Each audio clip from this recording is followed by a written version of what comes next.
Perfect. Well, then why don't we go ahead and get started? And, first of all, a big welcome to everybody. Thank you all so much for finding time in the middle of your day and after Labor Day, when we know that year-end planning and strategies and conversations really pick up. And so just appreciate you all finding the time to come and chat with us.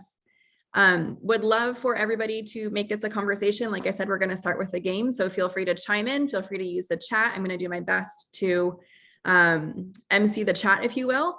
And Sarah and I will take you through the game. But before we get started, we'll do a quick round of introductions for those of us on the Mission Wired side so that you know who's on.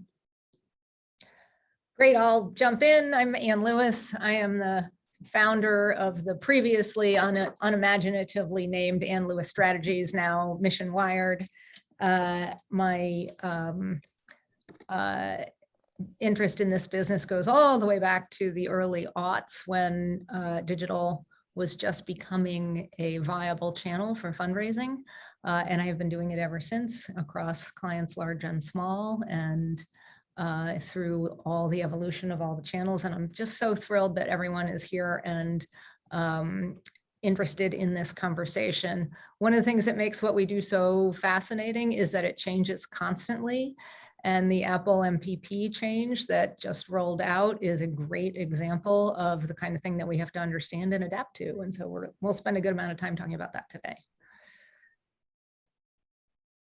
Perfect. And I can go next. I think I know most of you. I'm Maureen. I'm an executive vice president here, really helping to oversee the nonprofit practice. So really thinking about what are the latest trends, both in the nonprofit world and outside, and how can we bring those into the nonprofit world to have an even better year, having an even better end of year, and really driving great results. And I work very closely with Sarah, who I can pass it to next. Hi, everyone. Very excited to see you all and to be here. I'm Sara Guggisberg, a Senior Vice President and Creative Director here at Mission Wired. And a lot of my day-to-day in that role means that I'm working closely with our partners on bringing their mission to life in inboxes, in news feeds, in text messages, making sure that we can connect with audiences authentically and build relationships, and especially excited to talk about that work as we're in a rapid response moment for so many of those in the industry and going into end of year as well. So looking forward to chatting more about that later. And I will pass it over to Michael Milton. Thank you. I'm Michael Milton. I'm the Chief Product Officer at Mission Wired, and I oversee our Advantage AI digital data cooperative, as well as our technology teams. And so we get really excited about building and orchestrating large data sets and using tools such as analytics and machine learning to find ways of driving incremental performance in acquisition and in retention and conversion for our nonprofit fundraising clients.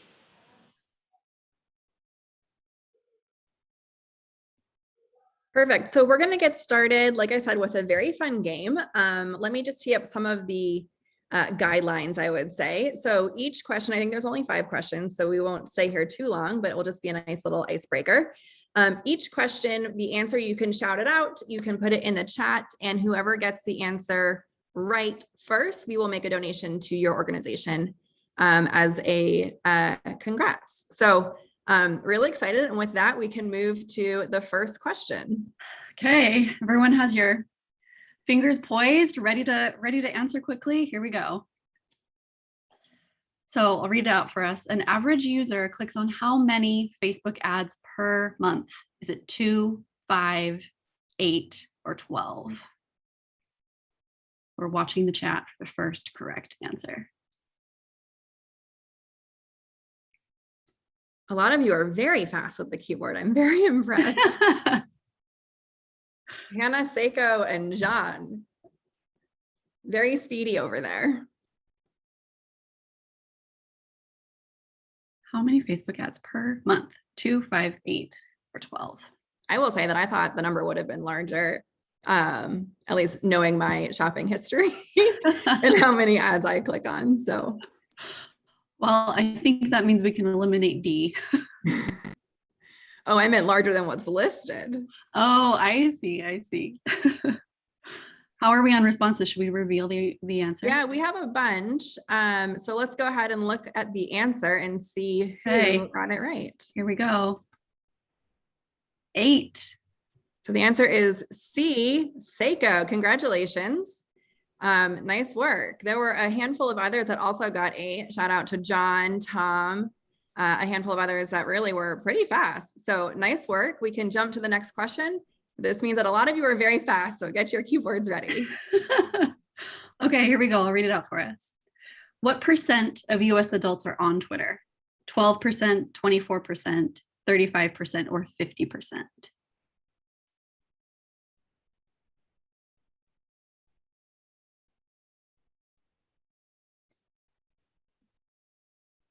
This is a much bigger range. Yeah. We had Hannah, Kat, and Abby and Haley quick on the draw on that one. So, and all very different answers.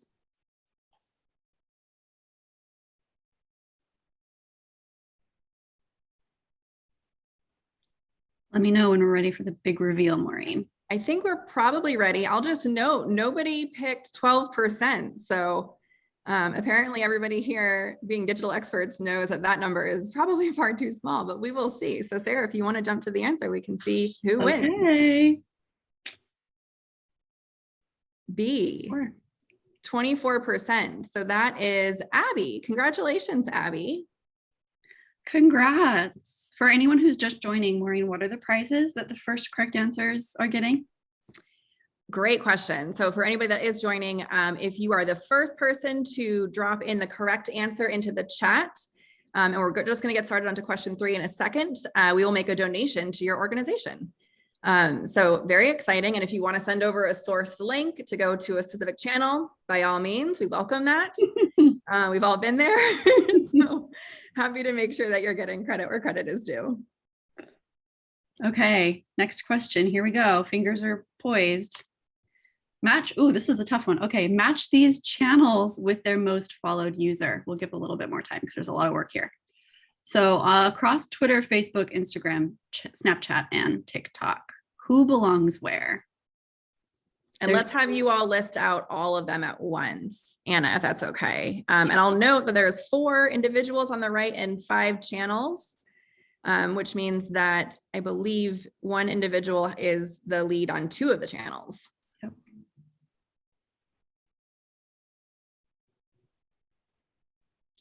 When we were putting this together, we may or may not have had to do a little bit of Googling, even as digital experts. So.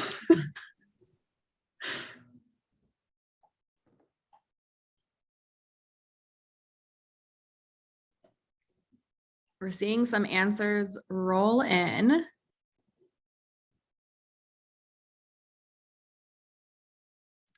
Oh, interesting. Interesting.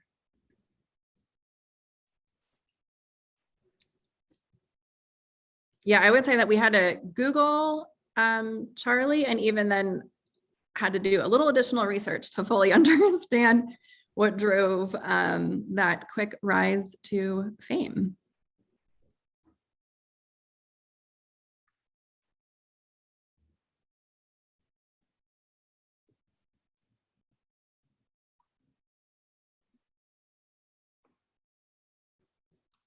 We'll give it another second or two. We do have a lot of answers in here, but since this was a big one, we can give it another second.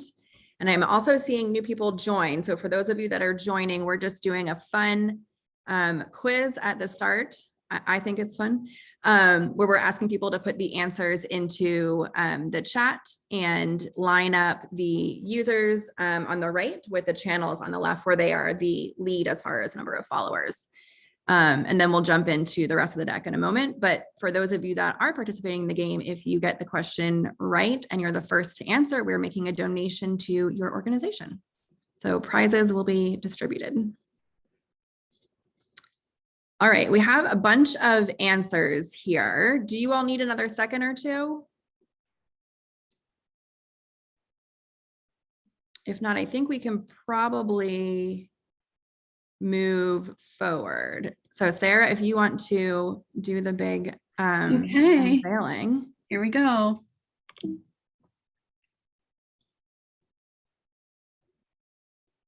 Cristiano Ronaldo on 2 of them.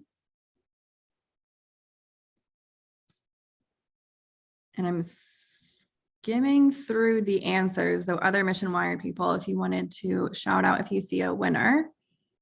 I don't see, at a quick glance, I don't see anybody that has picked Ronaldo as 2 of the channels.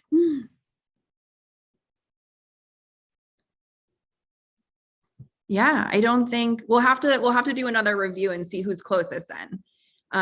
But I will say this very much surprised me. So we'll come back to you all with a winner based on who is closest. And for those of you that were wondering, everyone. Oh, go ahead, Anne. Sorry. I say we can just donate to everyone. There you go. Perfect. So with that, we can move to question 4. I think we have 1 or 2 more. Okay, here we go. Which day generates the most email opens on average? Monday, Thursday, Friday, or Sunday? Most email opens. And Jocelyn was very fast on that one. Nice work, Jocelyn. Seeing a lot of answers, a lot of similar answers too, a lot of B. Yep, there's a Thursday, which is B, and then a few for Friday and Sunday. And Ben, I see you picked A. Welcome. I don't think I saw you come in. Great to have you here, Ben.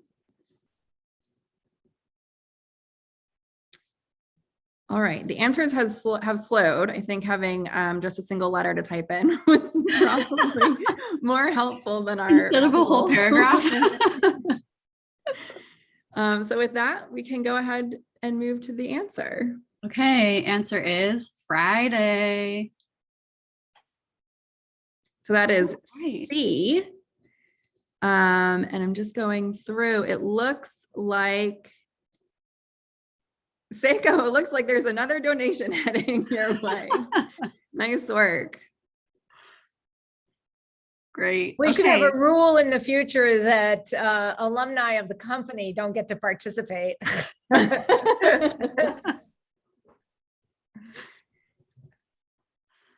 right. Perfect. Final question. I think this is going to be the final question. All right. Cursors, keyboards ready. Which day generates the fewest email opens? Is it Tuesday, Wednesday, Saturday, or Sunday? We have quite a mix this time. We have some B, which is Wednesday. I'm seeing some D's in here, which is Sunday. A handful of C's of Saturday. Nobody's picked Tuesday. A lot of people picking the weekend.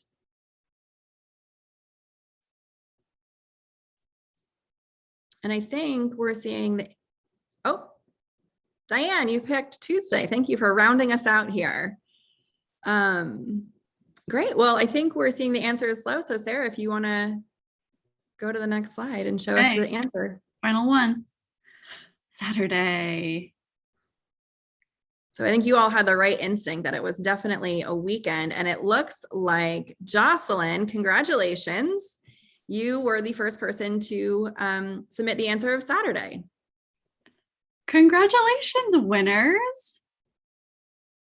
Job well done all around. And as Anne mentioned, we'll donate to everybody and make a few other donations for those winners. So thank you all so much. And with that, we can move on to the more informative part of the presentation, but just as fun. I can't make any promises that talking about Apple's mail privacy protection will be just as fun as that quiz, but we'll do our best. Certainly in terms of being informative, that's the plan. So for the next couple of slides, we'll talk a little bit through Apple MPP, what it is, what it means specifically for nonprofits around Giving Tuesday. and end of year, and what our recommendations are for mitigating the mail privacy protection rollout, and what we've been working on in terms of Advantage AI and other implications for our products and clients. So moving on to the next slide. With iOS 15, which rolled out on Monday, and the forthcoming update to the macOS operating system, Apple has rolled out a function called Mail Privacy Protection. And the intention of mail privacy protection is for Apple to give its users more control over the information that is being passed back to marketers over email. And if you haven't already read about this or become familiar with it, now's definitely the time to start understanding the details of what this is and what it means.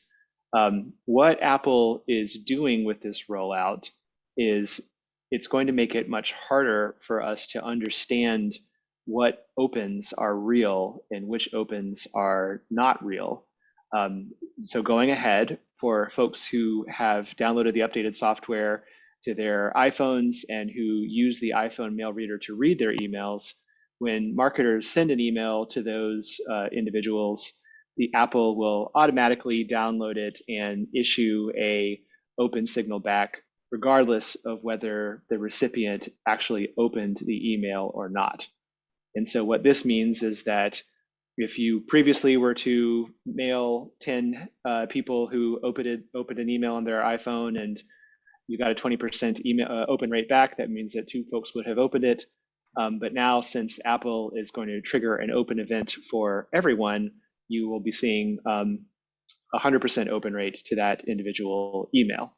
Not everybody uses Apple devices to read emails, and the rollout itself will take several weeks, but it's an enormous deal for users for reasons for marketers rather, for reasons we'll talk about on the next slide. So Michael, just to add to that, so I think what you're saying is, even though my personal Gmail account is gmail.com, because I use an Apple device, it's mostly focused on the device, not the email address. And so that's what is going to be seen as the impact. Yeah, thank you for asking. So if I'm a Gmail user and I read Gmail in my browser, then an open event will get sent back to the CRM and it'll be a good one. But if I read my Gmail mail through the Mail app on my iPhone, then that will be affected by mail privacy protection, and that will send back an open signal whether I've opened the email or not. And again, the intention is for Apple to make it harder for marketers to know which of these signals are real or not. To be really clear, it won't tie to domains, as Michael just described. So you can't look at Comcast and get a real open rate there or anywhere, because it's by device, not by domain. So all of your open data will essentially be obscured. Right, because you don't necessarily know across domains who's reading from what device. So essentially what this means for the open rate and open data generally is that it will become less reliable across the board.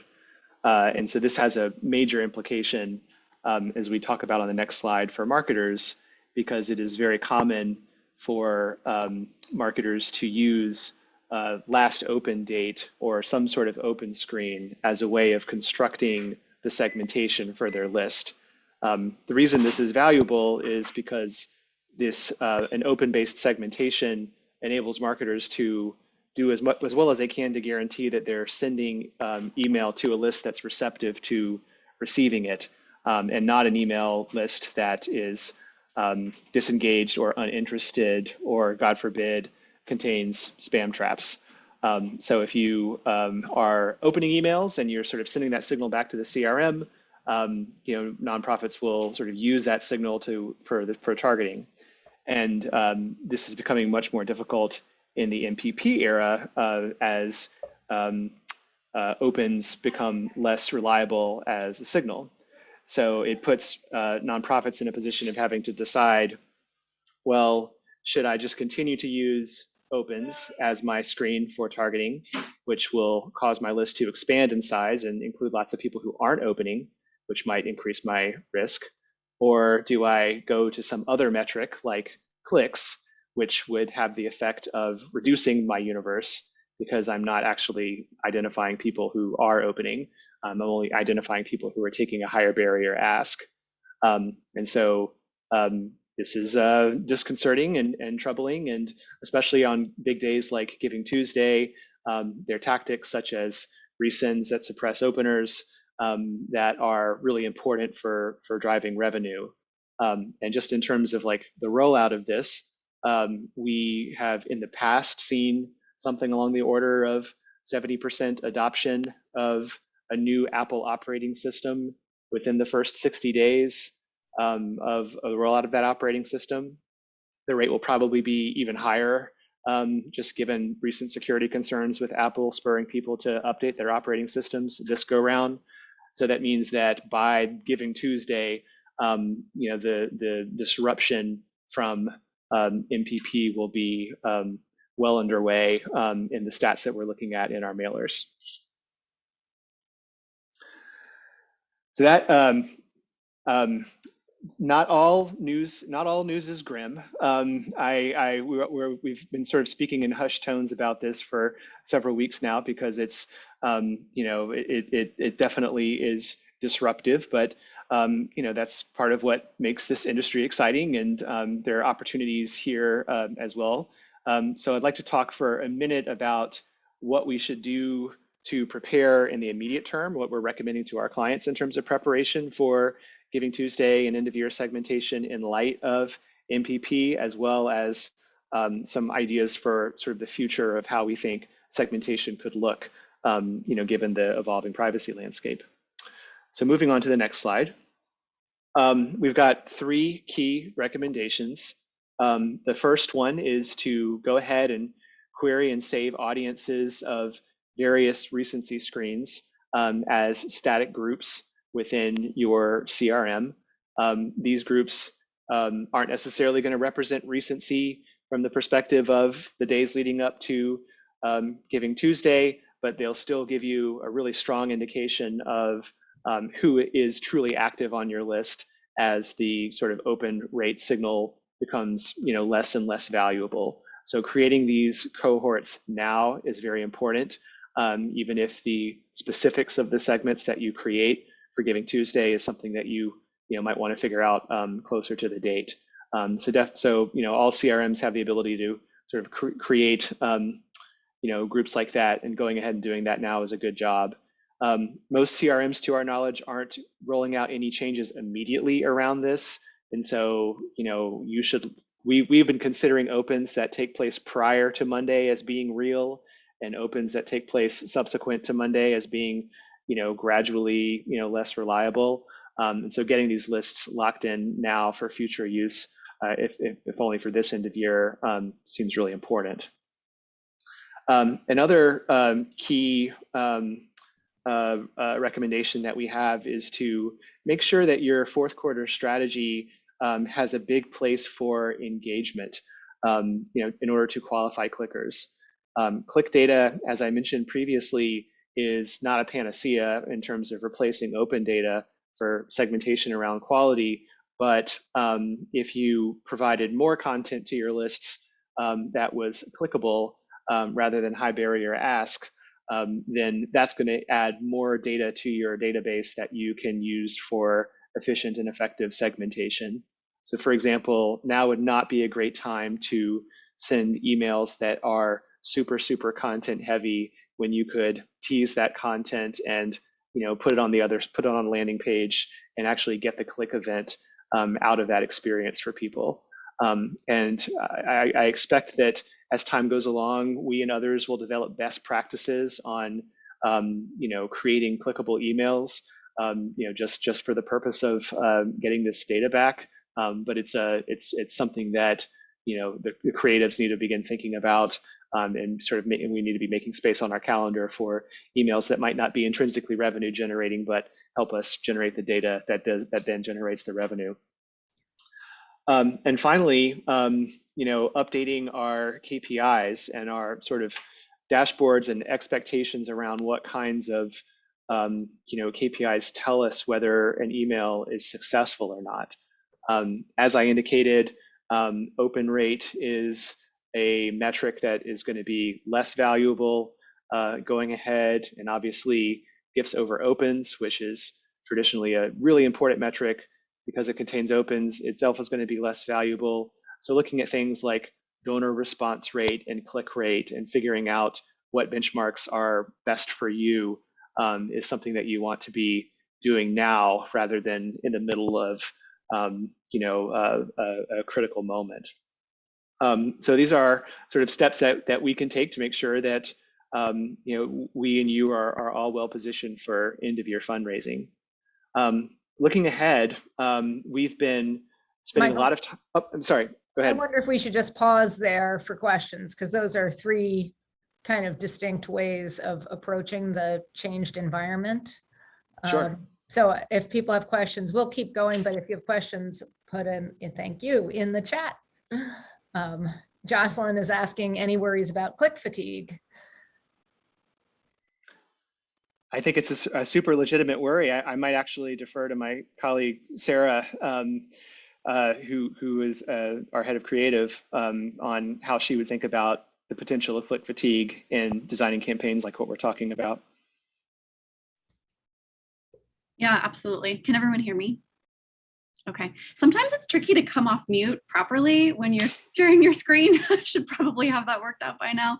I think that's a really great question. And I think that's why we're talking with so many of our partners now about how we can think about some really engaging and relationship building experiences online, right? Things that generally feel like they are creating a really good balance of a two-way conversation, and sort of developing that muscle memory now for your audiences, that when they see your name in an inbox, right, they know they can go there for some kind of a benefit, a feel-good moment, an important story, more in-depth reporting on a news moment, understanding of how they can help certain issues, right? I think we're seeing a lot of organizations, I think, respond with more content that really takes audiences in depth on pulling back the curtain of what's happening in the program for something, a particular rapid response moment, for example, or end of year coming up, right? There's a lot of ways I think organizations are thinking about how to stay pretty connected to news moments and make sure that they are showing up not just in calendar moments that pertain to them uniquely, like anniversaries and that kind of thing, but also finding ways to really tie themselves to where the conversation of the day is going, and how the news is fluctuating. But yet, no, I think that's a great question, something to be thinking about, that click fatigue, and making sure that we're really planning calendars that feel like they're really driving value, I think is probably the way I'd respond. Curious what others on the team think. Yeah, I think that I agree with everything you just said, Sara, and I would add that one benefit of having a program that does have some emphasis on clicking is that it does force you to think about the value proposition on the other side of that click. And I think that's what Sara is describing is, if you click and you see a photo album of the work that you are financially supporting being done, that's actually a pretty good experience. So, as long as the content is doing more than saying to the prospective donor, what have you done for us lately? I think you can mitigate that risk.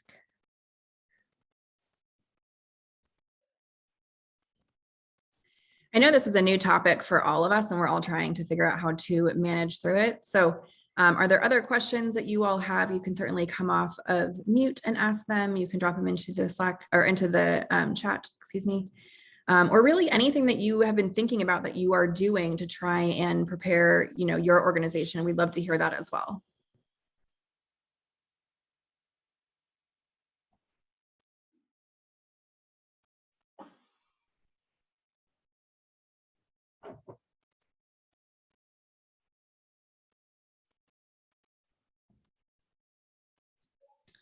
Well, while we wait for any other questions to come in, I know, Michael, you were going to talk a little bit about some looking ahead and how, there might be other ways in which we're preparing. So I can pass it back over to you as others maybe are typing in their questions or suggestions or ideas. Yeah, for sure. So as folks may be familiar with our Advantage AI digital data co-op for nonprofit organizations. This event around MPP has caused a flurry of work on our side around the models that we've created and just sort of our sort of views about how our products will develop. Currently, the way the co-op works is that we aggregate exhaust data that includes transactions and open, click, and other types of events from our members' digital CRMs, much the way co-ops work in the direct mail space, primarily with a acquisition objective in mind. So asking the question of what emails out there are like my best leads, but who I haven't yet acquired. So to answer that question, we have taken some steps to enhance our models to be more click-centric, which so far is suggesting there may be some actual improvements to the acquisition targeting that we're doing within our models, which is pretty exciting. And so this represents not just a mitigation, but an enhancement that we've already rolled out and that we're looking forward to seeing how it performs in the wild. And then secondly, more generally, we have a vision for how to evolve the co-op so that the signals around recency and around interactivity can be conveyed and shared in an aggregated and anonymized way among our members. And so the concept here would... Can I say that as a layperson? We have this idea that people should pool their data so that if somebody doesn't open UNHCR's email, but they did open Earth Day's each email, we could aggregate it, blind it, and use one piece of data to inform the other program. So you wouldn't be limited just to your clicks. You would have the benefit of seeing this broader group of clicks. So then you would actually really know who's open, who's active on email and who isn't. It's sort of, you were in product development there, Michael. I'm sure that many of you followed it, but for those of you who think like I do, like the idea is just to like pull some data and see if we can't overcome this blind spot. We're a long way from having details sorted out, but we were sort of curious to see if this is something that anybody would be interested in, or that we might, that you think might help solve this problem of the fact that you're going to be flying a little bit blind. We're all going to be flying a little bit blind after the Apple opens obscure things. Yeah, and I think to build on that, as we're thinking about it, Michael, you said it would take around 60 days for this all to really be fully in effect and on all of our different devices. And so, as you mentioned, it puts us right in front of Giving Tuesday. And so another way to say, I think what Anne was touching on is, if you were to look at your audience and you were going to remove people and just focus on people who had been clicking, if you were originally going to remove 100,000 people because you don't want to risk it on Giving Tuesday, if you were a part of this, you'd be able to say, hey, Michael, of these 100,000, who's clicking somewhere else that I can feel a little bit more safe emailing them? And so you might be able to then email 30,000 of them and know with some level of confidence that they are engaged elsewhere, they're not spam traps. And so suddenly your Giving Tuesday email audience went from a much smaller audience to an expanded one that feels really safe and will hopefully then drive a fair amount of revenue. And so that's sort of the, like, in practice, how we really see this coming to life. And hopefully if this works, it's, happening right before big days and allows for organizations to really expand their audience. And as I said, in a moment where you want to ensure that you're not impacting deliverability. Nobody wants to impact deliverability on Giving Tuesday, knowing that you have a full 31 days beyond that to raise a tremendous amount of money. Yeah. So Adam put a question in the chat that I can read for everybody. So what tips do you have to help change internal culture around email prospecting? I love the concept being very familiar with direct mail co-ops and have had good conversations with the Mission Wired teams. But others in our org have visceral reactions to email prospecting. Adam, are you referring to the co-op when we would acquire new names? No, just I think the mindset at Be the Match is more around purchasing a third-party list and the potential hazard of spam traps and those potentially being unengaged. But having had a couple conversations with your team, it sounds like those audiences are very well qualified with prospect data, engagement data. So that's addresses that issue. But I think others who aren't familiar with this concept, they hear email prospecting and they're like, nope, we can't do that. So we're having those conversations and trying to, help people understand how this is different, but would be curious to hear maybe what the Mission Wired team has to say, or maybe other people on the call. Yeah, and I didn't see your last name, so I didn't realize that was you. Hi, welcome to the conversation. So I think the one difference is that I would say that this is less of email prospecting when you're utilizing the digital co-op and more acquisition. So it's very similar to if you were to go to Facebook or YouTube, really any social channel, or if you were to go to other fixed costs, there's like Change, there's Care2, there's Daily Coast. A lot of them are really focused on the acquisition, less of the prospecting. And so that allows for you to kind of shift the conversation immediately by comparing it to other channels like social. The other thing that I would note is that we only allow for organizations to acquire names who have been active in the past 30 days and have been through a process that allows for us to remove any kind of email addresses that might cause some level of hesitation around their status. So if there's an email address that we feel like might be spam, we're going to immediately remove that. So you're only getting really good email addresses. And in doing so, what we're actually seeing is that those organizations are driving actually a higher open rate and click rate and conversion rate within that cohort, really compared to their other audience. And beyond that, in August, I'm sure all of you are familiar with the many rapid response moments that we had. One organization acquired names really quickly from the co-op, and those names actually outperformed their donor audience. So not only are you seeing them really become quickly engaged, but they're really going to quickly step up and give because they're modeled after your donor audience. And so they are the right people for your organization. Yeah, one thing that I would add to that is by way of explanation. So we are seeing much higher open rates, engagement rates, and conversion rates to donors in this pool that we create out of the data co-op. And the reason for that is that the machine is actually able to manage, the 60 or 70 terabytes of data in a way that the human brain never could. So the machine is actually better at figuring out who should be on Save the Platypus's email list versus who should be on Save the Porpoise's email list. And it is so much better at that, that it actually creates these lifts in people's programs, not just from donation point of view, but opens as well. So it's sort of counterintuitive, but when we put it out in the real world, it turns out that it works better.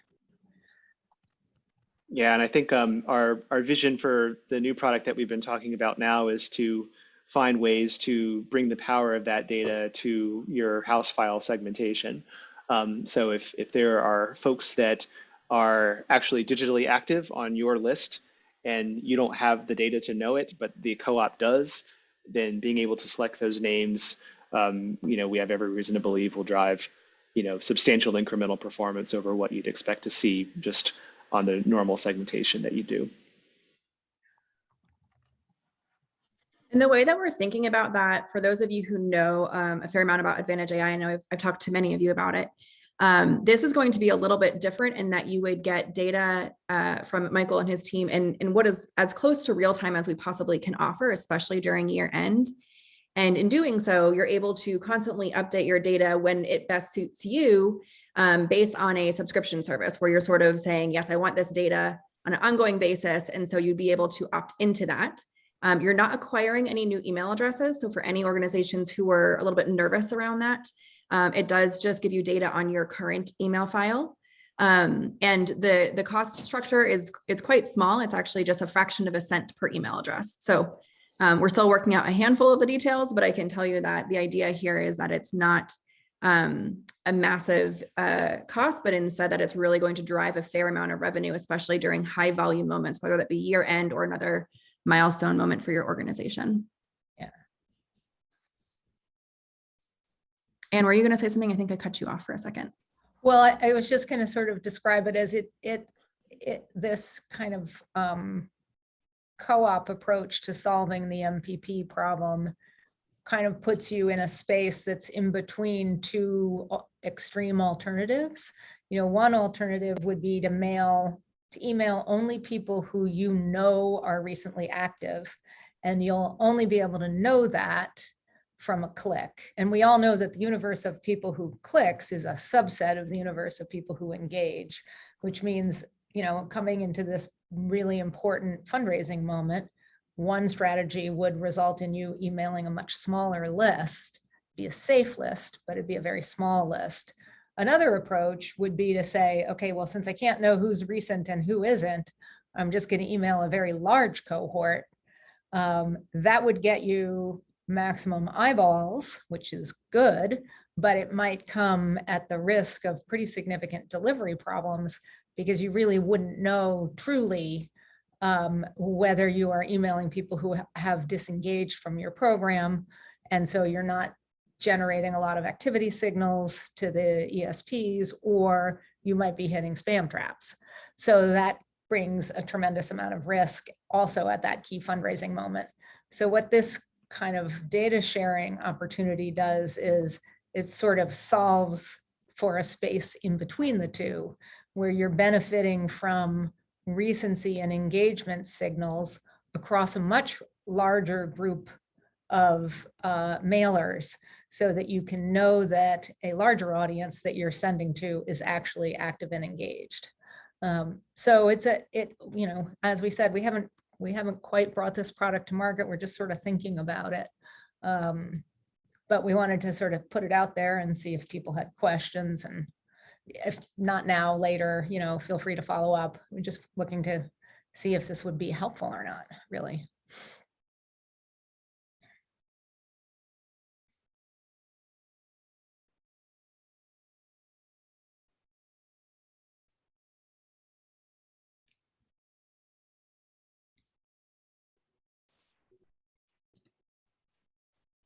Well, I don't see any other questions coming in immediately, but certainly you all can ask them and we can stop. Alternatively, you know how to reach all of us, so we can certainly field any questions over email. I know that we only have just over 10 minutes left, so we have a few creative examples that we can go through. Sarah, if you want to jump to the next section and we can talk through, you know, some recent learnings that can be integrated into year end as we look forward.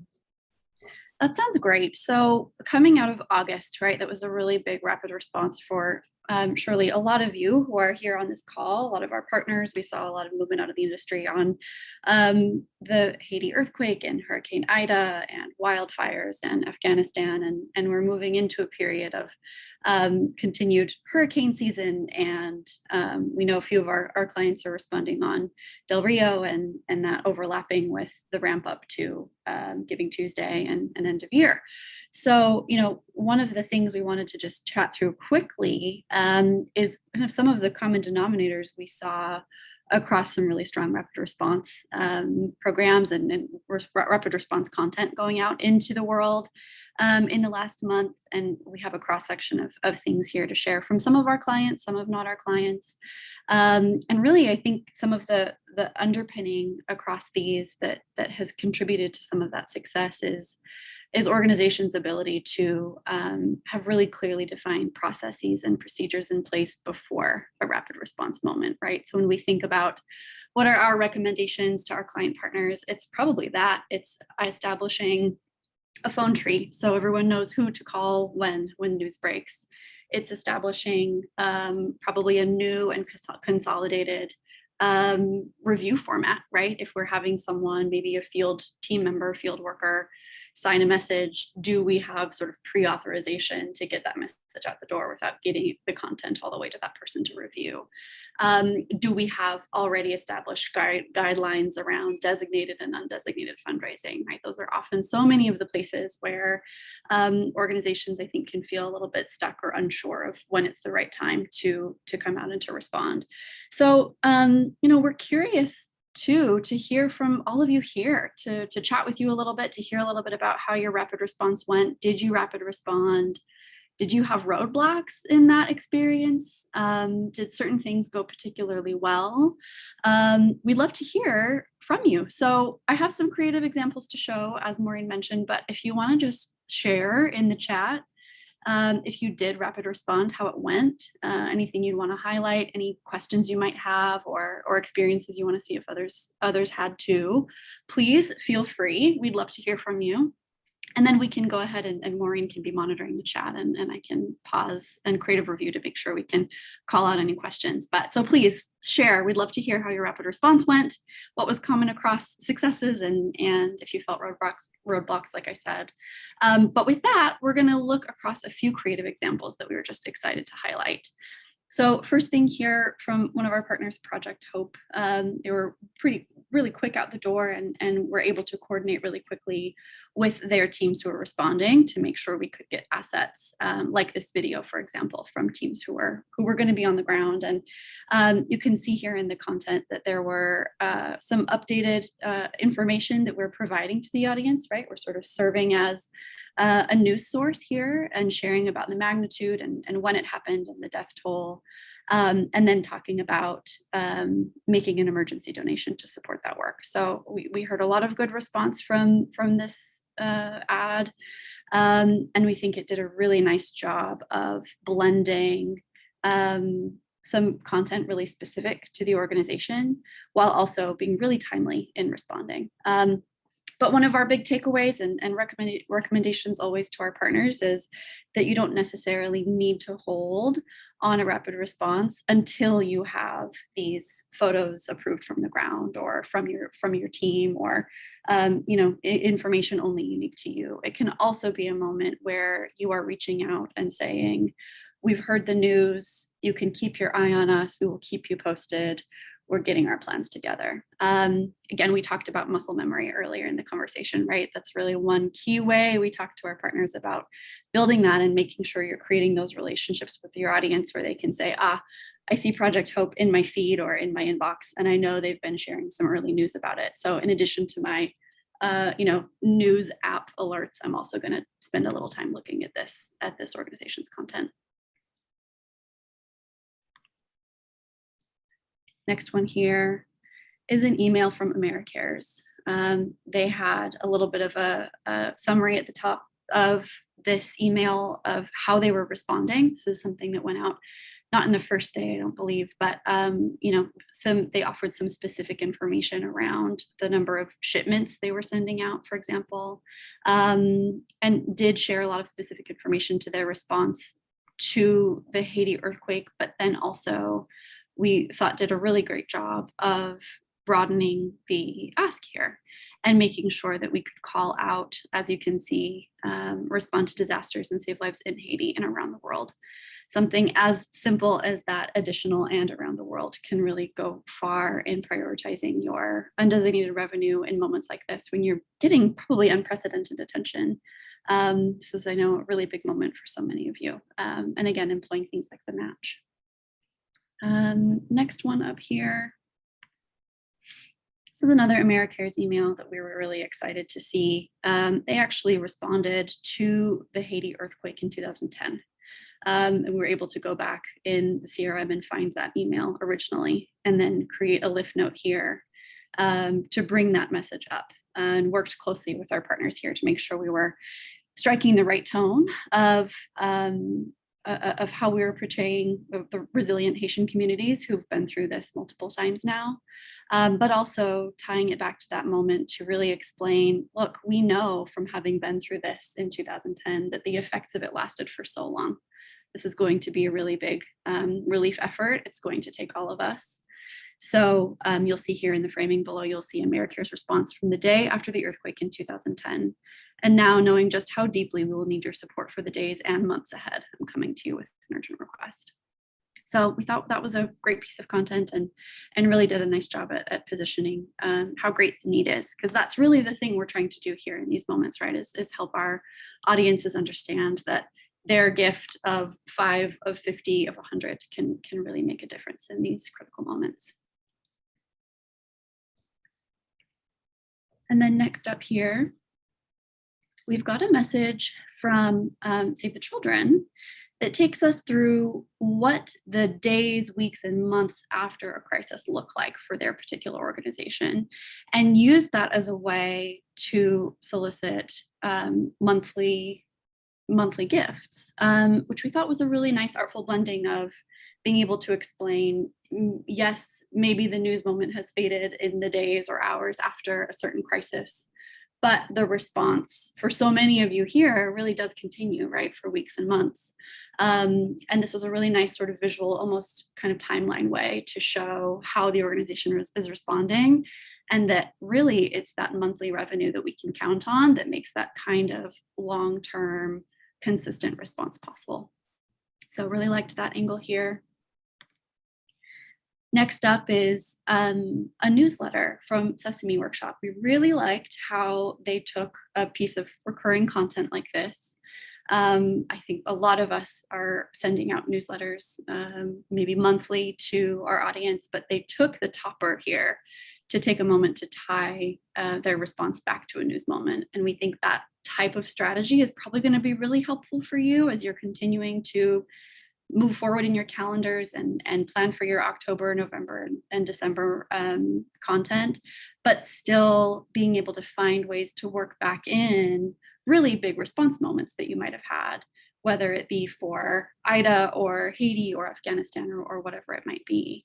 So really like that tactic of including that topper here. And then finally, I think we've actually got 2 more. This message showing from UNICEF some tangible giving options, saying that educational support or protection and psychosocial support or preventing family separation are all ways that your gift can make a difference right now. That plus the pairing of the imagery we found to be really striking, and thought that particularly in these moments, right, when we're going into more rapid response, we're going into more competition in inboxes and Giving Tuesday and end of year, that these ways to show some really tangible giving options can be a really powerful way to help your audience sort of feel the value of their gift, understand the value of their gift when it's in your hands, and see some really great response. Sarah, this is something that we've done for a handful of different partners, especially around Black Friday and Cyber Monday, where we've seen really great results. So when people are used to jumping online and shopping, it gives people another way to give back, and it still feels a little bit in line with what else they're seeing in their inbox, and it feels really tangible. And so this is something that you could also bring to other moments that are coming up. Yeah, absolutely. Anything else from Mission Wired team or anyone tuning in? Any comments or questions or reaction to some of this creative?